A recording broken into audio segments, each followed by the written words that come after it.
अस्सलाम वालेकुम गाइज़, मेरा नाम है रहमान अनवर और मेरा नाम है मोहम्मद सुहेल। और आज हम जिस वीडियो पे रिएक्ट करने जा रहे हैं, इस वीडियो का टाइटल है India top 200 Chinese soldier near Arunachal border India China. तो उम्मीद करता हूँ कि आपका वीडियो पसंद आएगी। अगर पसंद आए तो लाइक सब्सक्राइब ज़रूर कीजिएगा और देखें ना चाइना को फिर भगा दिया इंडिया ने। तो चलो मज़ीद हम गाइज़ वीडियो में देखते हैं और वीडियो के बाद हम रिव्यू ज़रूर देखें, रिव्यू ज़रूर देखिएगा। तो चलो वीडियो शुरू करते हैं। नमस्कार and I welcome you all to world affairs. मैं हूं प्रशांत धवन। नाउ रिसेंटली आप लोगों ने रिपोर्ट्स पढ़ी होंगी, इसके बारे में सुना होगा मीडिया में कि आईटीबीपी के जवानों ने 200 चाइनीज़ आर्मी के जो सोल्जर्स हैं इनको रोक दिया अरुणाचल प्रदेश बॉर्डर पे। यहाँ पे आप देख पाओगे, इस पे आर्टिकल है।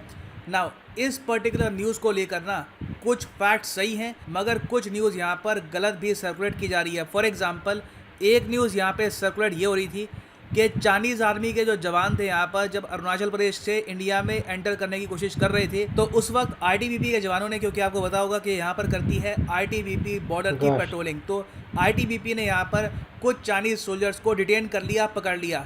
ये न्यूज़ फॉल्स है, क्योंकि देखो मैं जब वीडियो बनाता हूँ मैं कोशिश यही करता हूँ कि गवर्नमेंट ऑफिशियली क्या कह रही है ये आपको बताऊँ, नहीं तो रिपोर्ट्स ये कह रही है, सूत्र ये कह रहे हैं, वहाँ से आपको 50 न्यूज़ मिलेगी मगर that is not the truth. मेरा यहाँ पे पॉइंट यही है वीडियो बनाने का कि आपको जो रियल फैक्ट्स हैं ये पता लगे। तो सरकार ने अभी के लिए तवांग सेक्टर जो है अरुणाचल का, वहाँ पर जो स्टैंड ऑफ हुआ है उसको लेकर ये कहा है कि पहली बात तो कोई स्ट्रक्चरल डैमेज नहीं हुआ। चाइना के जो 200 जवान आने की कोशिश कर रहे थे इन्होंने भारत की तरफ कुछ नुकसान नहीं किया। दूसरी बात, हमने किसी भी चाइनीज़ सोल्जर को नहीं पकड़ा और रिलीज़ करने की बात तो ऑब्वियसली यहाँ पर आती नहीं है। हाँ मगर बिल्कुल फेस ऑफ हुआ है। चाइना के सोल्जर्स ने कोशिश करी इंडियन साइड में आने की मगर ये लोग एंटर कर नहीं पाए। रास्ते में जो आईटीबीपी के जवान थे ये मौजूद थे। उसके अलावा देखो, मैं यहाँ पर ये भी कहूँगा, जब से गलवान वैली हुई है देखा गया है कि चाइना कन्फ्रंटेशन अवॉइड करता है। ऑलमोस्ट आप कह सकते हैं जो ये इनके टॉप लेवल के कमांड है उन लोगों ने इनको कहा होगा कि हैंड टू हैंड कॉम्बैट मत करना, फिर से हमको नंबर छुपाने होंगे यहाँ पर। तो मैं ये ट्रेंड देख रहा हूँ हर जगह कि जहाँ पर इंडियन सोल्जर्स डिप्लॉयड नहीं होते वहाँ पर चाइनीज़ सोल्जर्स कोशिश करते हैं कि कुछ किलोमीटर अंदर आ जाएं और उसके बाद वापस चल भी जाते हैं, मगर जहाँ पे उनको इंडियन सोल्जर्स दिख जाएं तो उस सिनेरियो में बहुत ही जल्दी वो पीछे मुड़ जाते हैं। तो यहाँ पर भी यही हुआ है। नाउ डिस्कस करते हैं कि ये जो इवेंट है कहाँ पर हुआ और अभी रिसेंटली जो ताइवान में इशू चल रहा है उसका क्या कोरिलेशन है इससे। मगर आगे बढ़ने से पहले आपसे पूछूंगा एक क्वेश्चन। आज के समय एक बहुत ही इम्पॉर्टेंट ट्रेड पैक्ट न्यूज़ में है क्योंकि चाइना ने यहाँ पर एप्लीकेशन डाल दी है कि हमको भी इस ट्रेड पैक्ट का पार्ट बना दो। ट्रेड पैक्ट का नाम है comprehensive and progressive agreement for trans Pacific partnership. तो आपको सिंपली यहाँ पर ये बताना है कि जो ये ट्रेड पैक्ट है जिसको चाइना ज्वाइन करना चाहता है, जिसके लिए चाइना ने अप्लाई किया है, इस ट्रेड पैक्ट में इन ऑप्शंस में से कौन सा देश नहीं है। आपको सिंपली यहाँ पर ये बताना है कि इस ट्रेड पैक्ट में इन ऑप्शंस में से कौन सा देश आपको नहीं मिलेगा। जापान, इंडिया, ऑस्ट्रेलिया या फिर कनाडा। कमेंट सेक्शन में करो आंसर। सही उत्तर इसका मैं आपको दूंगा वीडियो के अंत में। नाउ सबसे पहले यहाँ पे आपको समझना होगा कि चाइना और इंडिया की टेंशन जो मई 2020 में स्टार्ट हुई थी अभी तक ख़त्म नहीं हुई है और चाइना अब आज के समय लगातार कोशिश कर रहा है कि इंडिया के साथ चाइना के हिसाब से जो भी इनके वेरियस डिस्प्यूटेड एरिया हैं लगातार वहाँ पे अपनी प्रेजेंस ये लोग इंक्रीज़ कर रहे हैं। फॉर एग्जांपल रिसेंटली आपको याद होगा उत्तराखंड में भी एक केस हुआ था। चाइना के जो सोल्जर हैं 100 सोल्जर्स ये 5 किलोमीटर अंदर आ गए इंडियन टेरिटरी में, एक छोटा सा पुल था उसको डैमेज किया फिर वापस चले गए। जो लद्दाख का स्टैंड ऑफ है बिटवीन इंडिया एंड चाइना ये आज भी कायम है। ये शुरू कब हुआ था? 5 मई को शुरू हुआ। उसके बाद गलवान वैली का इंसिडेंट हुआ, एक के बाद एक कई इंसिडेंट्स हुए। अब 2021 ख़त्म होने को आ रहा है, कुछ ही महीनों में ख़त्म हो जाएगा। आज तक ये स्टैंड ऑफ ख़त्म हुआ नहीं है और इंडिया और चाइना अभी देखो कुछ ही दिनों में स्टार्ट कर देंगे 13th राउंड। अभी 13 बार बात कर चुके हैं इंडिया के कमांडर, चाइना के कमांडर्स, मगर कोई सोल्यूशन इसका निकल के आ नहीं रहा। सोल्यूशन आएगा भी क्या?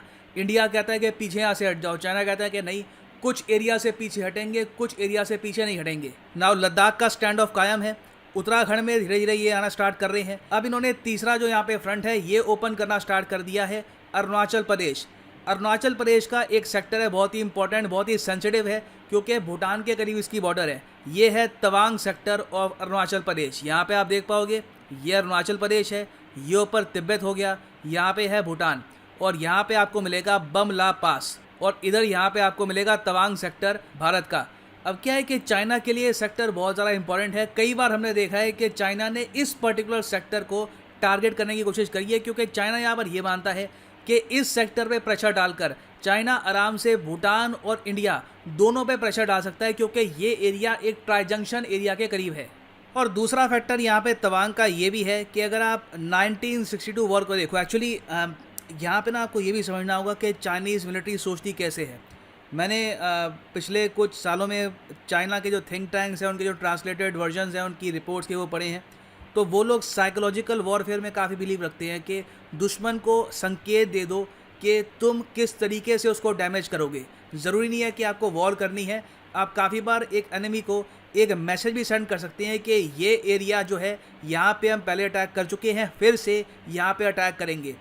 तवांग सेक्टर जो है ये भारत के लिए कुछ कड़वी यादें भी लेके आता है, क्योंकि 1962 वॉर में आप अगर देखो तो 15 नवंबर 1962 को चाइना ने तवांग और वेलोंग को अटैक कर दिया था। वेलोंग सेक्टर में आप अगर देखो तो हमने कुछ रेजिस्टेंस दी थी, मगर तवांग सेक्टर ये लोग कब्जा गए थे। बाद में ऑफ कोर्स जब वॉर ख़त्म हुई तब चाइना ने यहाँ से विड्रॉ किया और तवांग सेक्टर वापस भारत के हाथ में आ गया। मगर यहाँ पे आप कह सकते हैं कि बहुत ही बड़े स्केल पर चाइनीज़ आर्मी ने अटैक किया था इस पर्टिकुलर एरिया में, और इस पे आपको कई डॉक्यूमेंट्स मिलेंगे, कई आर्काइवल डॉक्यूमेंट्स हैं। फॉल ऑफ तवांग पर भारतीय सेना के लिए ये एक बहुत ही बड़ा इशू था उस वक्त कि किस तरीके से तवांग इतनी जल्दी निकल गया। इसलिए आज के समय आप देखोगे कि इंडिया तवांग सेक्टर को बाकी का जो अरुणाचल प्रदेश का एरिया है उससे प्रॉपरली कनेक्ट करने के लिए बहुत काम कर रहा है इंडिया। अब हालांकि मैं ये कहूँगा, दुख होता है देख के कि 2021 में भी इस पे काम चल रहा है। हम इतने साल तक सोते रहे, आप ये मान लीजिए कई दशक हमने ऐसी बस नींद में बिता दिए। अब ऑलमोस्ट बॉर्डर के मामले में अब यहाँ पे हम होश में आ रहे हैं। सेला पास टनल के बारे में आपने सुना होगा, जो दिरांग को जोड़ेगा तवांग से, और ये जो टनल है अभी बन रही है, अंडर कंस्ट्रक्शन है। जब ये बन जाएगी तो मैं कहूँगा कि तवांग और ज़्यादा सिक्योर हो जाएगा, क्योंकि हमें कनेक्टिविटी तवांग सेक्टर की कॉन्स्टेंटली इम्प्रूव करके रखनी होगी। क्योंकि आपको याद रखना होगा, चाइना ने आज के समय बुलेट ट्रेन लॉन्च कर दी है very near Arunachal Pradesh. China चाहे तो आराम से हज़ारों की संख्या में अपने जो सोल्जर्स हैं ये डिप्लॉय कर सकता है अरुणाचल प्रदेश के तवांग सेक्टर के आसपास, और ये विद इन आवर्स होगा, क्योंकि बुलेट ट्रेन की स्पीड काफ़ी फास्ट है। मिलिट्री पर्सपेक्टिव से भी ये टेस्ट कर चुके हैं कि ट्रेन को कैसे यूज़ करना है। तो ये एक बहुत ही बड़ा चैलेंज है इंडिया के लिए। और जब तक ये सेला पास टनल नहीं बनती, मैं आपको ये बता दूं कि तवांग सेक्टर में चाइना लगातार इस तरीके से कुछ अपने जो सोल्जर्स हैं 100, 150, 200 के आसपास ये भेजता ही रहेगा। और इन सब चीज़ों के अलावा एक और फैक्टर हम यहाँ पे इग्नोर कर नहीं सकते, क्योंकि देखो ये बात आज के समय क्रिस्टल क्लियर हो चुकी है कि ताइवान और इंडिया बहुत ही जल्द एक ट्रेड एग्रीमेंट साइन करने वाले हैं। इस पर न्यूज़ मैं एक्चुअली वेट कर रहा हूँ कि कब ये टॉपिक सामने आएगा, और के लिए वीडियो लेके आऊँगा कि India Taiwan trade pact signed by Prashant Dhawan Hindi में। एनीवे सो मतलब ये टॉपिक बहुत ही इंटरेस्टिंग होगा। और चाइना ऑब्वियसली इस बात को लेकर काफ़ी नर्वस है कि सेमीकंडक्टर इंडस्ट्री में अगर ताइवान और इंडिया मिलके काम करना स्टार्ट कर देते हैं तो इससे चाइना पर जो निर्भरता है दुनिया की, ये काफ़ी हद तक कम हो जाएगी। और इसलिए हम देख रहे हैं, ये भी कोई कॉन्फिडेंस की बात नहीं है कि ताइवान और इंडिया दोनों आज के समय अलग अलग तरीके से चाइना का अग्रेशन फेस कर रहे हैं। जैसे जैसे जो ये ट्रेड डील है और कंक्लूड होगी, कोई बड़ी बात नहीं है कि चाइना फिर से ऐसी कुछ हरकतें करे। इंडिया के लिए देखो, बाकी जो रीजन्स हैं वो अलग कहानी है उनकी।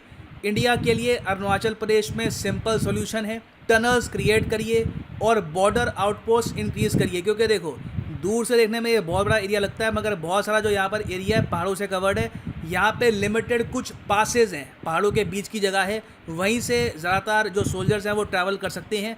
तो वहाँ पे इंडिया प्रॉपर तरीके से आउटपोस्ट बना देता है, सोल्जर्स लगातार वहाँ पे डिप्लॉयड होते हैं, कोई यहाँ पर चिंता की बात नहीं है। चाइना के सोल्जर्स बस आएंगे, वापस लौट जाएंगे, यही कंटिन्यू होता रहेगा। बाकी जगह आप अगर देखो सिचुएशन कुछ और है, उत्तराखंड के आसपास और जगह फ्लैट लैंड थोड़ा आपको ज़रा मिलेगा यहाँ पर। तो बॉर्डर आउटपोस्ट आप अगर बना भी दोगे तब भी बहुत सारा एरिया यहाँ पे बच जाता है जहाँ पर काफ़ी बार सोल्जर्स डिप्लॉयड होते नहीं है या फिर पेट्रोलिंग उस वक्त हो नहीं रही होती। तो ये जो एरिया है हमारा उत्तराखंड का, यहाँ पे हमको बसाने होंगे गांव, मगर अरुणाचल प्रदेश में ऑलरेडी हम आउटपोस्ट पे काम कर रहे हैं। और इन द फ्यूचर जो भी न्यूज़ है रिगार्डिंग अरुणाचल प्रदेश यही आएगी कि चाइना के सोल्जर्स आए और वापस चले गए, ये ज़्यादा अंदर हमारी टेरिटरी के नहीं आ पाएंगे। और फाइनली यहाँ पर आप पूछ सकते हैं कि लॉन्ग टर्म में इसका क्या सोल्यूशन होगा, इंडिया चाइना की बॉर्डर के जो डिस्प्यूट्स हैं क्या ये कभी ख़त्म होंगे। देखो अभी के लिए तो चाइना ऑफेंसिव पे है। रिसेंटली आपको पता होगा इन्होंने 3 एयर बेसिस भी बना दिए हैं नियर द इंडियन साइड। एक है हाटान एयर बेस, फिर है नगारी एयर बेस और उसके अलावा शिगात्से एयर बेस। IAF के चीफ ने रिसेंटली कहा था कि इंडियन एयरफोर्स भी यहाँ पर तैयार है, अगर चाइना कुछ भी हरकत करेगा तो आराम से उनको हम जवाब दे देंगे, there is nothing to worry about. मगर सोल्यूशन की अगर हम बात करें ना अगर, तो देखो चाइना तो ये एक सोल्यूशन प्रेजेंट कर चुका है 1960 में, पैकेज सोल्यूशन। पैकेज सोल्यूशन में चाइना ने ये कहा था 1960 में कि अक्साई चिन का जो अधिकार है तुम हमको दे दो, मतलब कि हम लोग ये मान के चल रहे हैं कि अक्साई चिन चाइना का है और उसके बदले में अरुणाचल प्रदेश इंडिया का है, चाइना ये एक्सेप्ट कर लेगा। ये चाइना का पैकेज सोल्यूशन आया था 1960 में। उसके बाद से लेकर अब तक कोई प्रॉपर इस पर बातचीत हुई नहीं है। जो भी तब से लेकर अब तक बॉर्डर के इशू पर बातचीत हुई है वहाँ पर दोनों कंट्रीज़ ने अपना स्टांस और ज़्यादा कड़ा ही किया है। इसके बारे में डिटेल में आपको अगर पढ़ना हो तो एक बहुत अच्छी किताब है, मैंने रिसेंटली ख़त्म करी है, China's borders settlements and conflicts. ये किताब है बाय नेवल मैक्सवेल, 2014 में पब्लिश हुई थी। ये बुक भी आप पढ़ सकते हैं। इसमें चाइना के जो बाकी जो बॉर्डर डिस्प्यूट्स हैं विद रशिया अदर कंट्रीज़ उसके बारे में भी लिखा हुआ है। तो फॉर द टाइम बिंग देखिए कोई इसका सोल्यूशन सामने दिखता नहीं है। लॉन्ग टर्म में यही कह सकते हैं हम कि बॉर्डर पे पीस मेंटेन रहे, वायलेंस ना हो, इसी में दोनों कंट्रीज़ की मैं कहूँगा कुछ हद तक जीत होगी ना। वापस आते हैं उस क्वेश्चन पे जो मैंने आपसे पूछा था कि रिसेंटली चाइना ने अप्लाई किया है एक ट्रेड पैक्ट को ज्वाइन करने के लिए। ट्रेड पैक्ट का नाम है comprehensive and progressive agreement for trans Pacific partnership. इस एग्रीमेंट में ऑलरेडी इनमें से कौन सा देश आपको नहीं मिलेगा? तो सही उत्तर यहाँ पे है ऑप्शन बी, इंडिया। यहाँ पे आप देख पाओगे ये है comprehensive and progressive agreement for trans Pacific partnership की कंट्रीज़। यहाँ पे जापान है, ऑस्ट्रेलिया है, टोटल 11 सिग्नेटरीज आपको मिलेंगे। आपस में ट्रेड ये कंट्रीज ज़रा बढ़ा रही है। कॉमेडी यहाँ पर ये हुई कि 2014-13 के आसपास बराक ओबामा के अंडर ये पैक्ट बनाया गया। उम्मीद थी यहाँ पर कि US इसको ज्वाइन करेगा। डोनाल्ड ट्रंप के अंडर USA ने विड्रॉ कर लिया इस पैक्ट से। अब चाइना ये कह रहा है कि अच्छा ये पैक्ट बनाया था हमको काउंटर करने के लिए ना, मतलब कि चाइना को काउंटर करने के लिए, तो हम ही एंट्री कर लें यहाँ पर, बाकी कंट्रीज़ को फ़ायदा हो जाएगा यहाँ पर। तो चाइना ने यहाँ पर अब कहा है कि ये लोग पार्ट बनना चाहते हैं इस ट्रेड पैक्ट का जो बनाया गया था 2014-15 के आसपास चाइना को काउंटर करने के लिए। तो ये होता है जियोपॉलिटिकल डिज़ास्टर जब एक कंट्री प्रॉपरली एक पॉलिसी कई सालों तक फॉलो नहीं करती।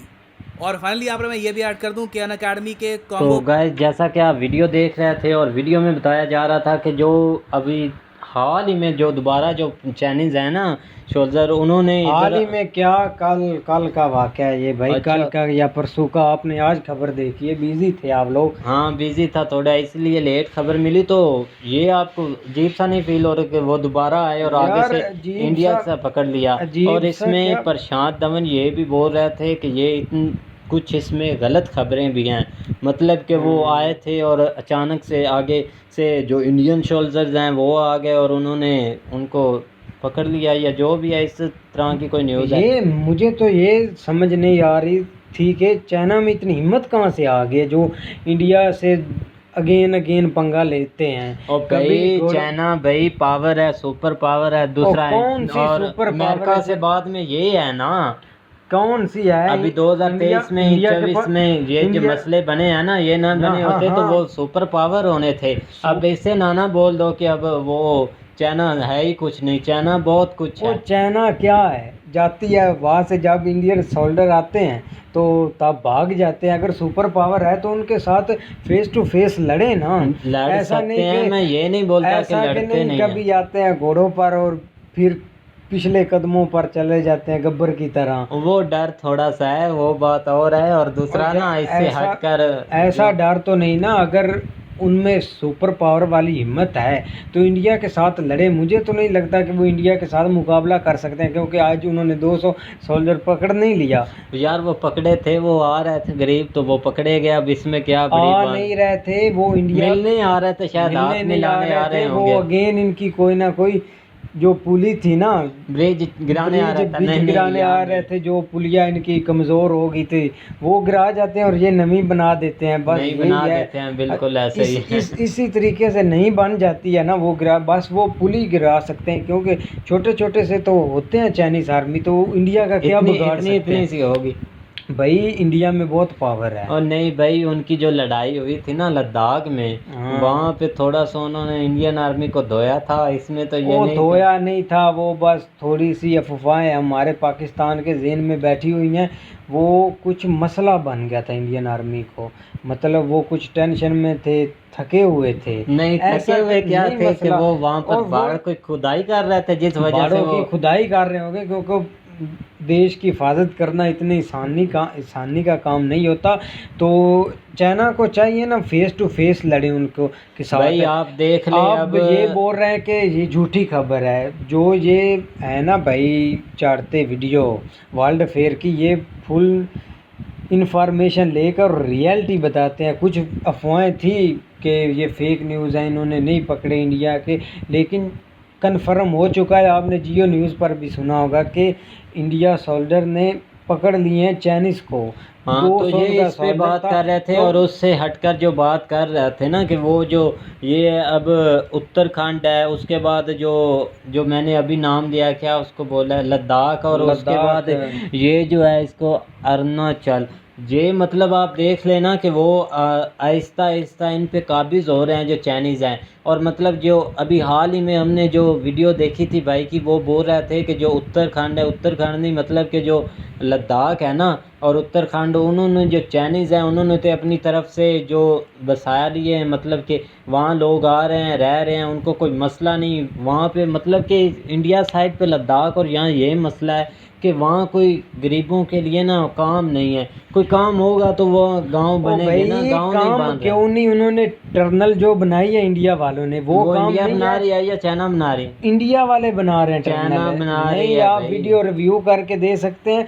वो आप उसने जिक्र भी किया कि इंडिया ने यहाँ वो पर चाइनीज कितनी बना रहे हैं, रातें गुजारी उन्होंने हैं। बुलेट जो ट्रेन है उन्होंने बना ली है। वो बुलेट ट्रेन का ये फायदा है कि जो हम इंडिया की जो देख रहे थे और ना नहीं भाई, आप वीडियो 10 टॉप रिव्यू ट्रेन देख रहे थे। आप रिव्यू करके वीडियो देख सकते हैं और कमेंट में आप बताएंगे कि वो इंडिया टर्मिनल बना रहा है या चाइना बना रहा आप है। ज़रूर कमेंट में बताइएगा। मुझे ये तो भाई मुझे नहीं लगता कि वो ऐसे है। इंडिया टर्मिनल बना रहा है। मैंने वीडियो में सुना है बहुत अच्छे तरीके से कि वहाँ पर इंडिया ने बहुत सारी रातें गुजारी हैं, मेहनत की है वहाँ पर।